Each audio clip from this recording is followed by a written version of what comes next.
Tout le monde m'a toujours dit ouais non j'ai pas le temps pour le potager avec la rentrée.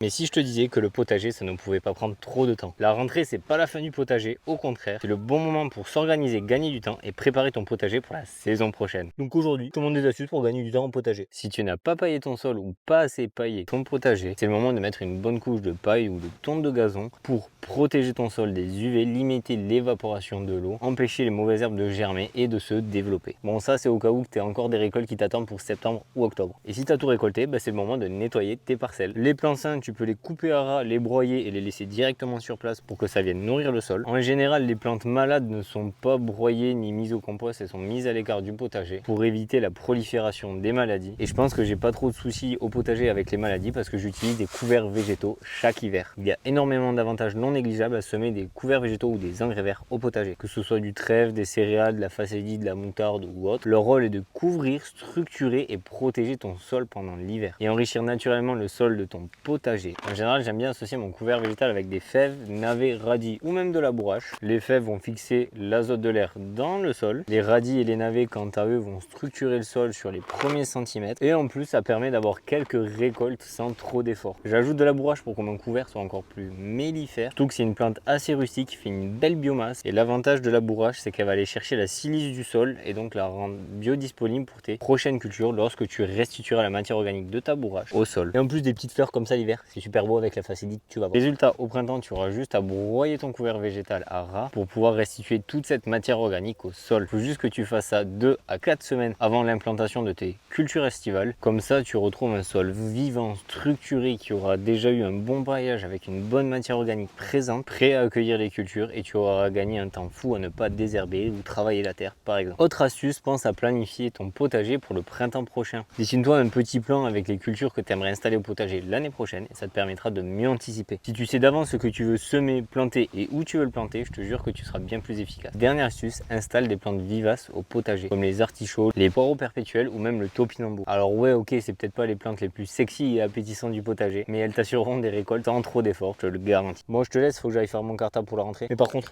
n'oublie pas de t'abonner, s'il te plaît.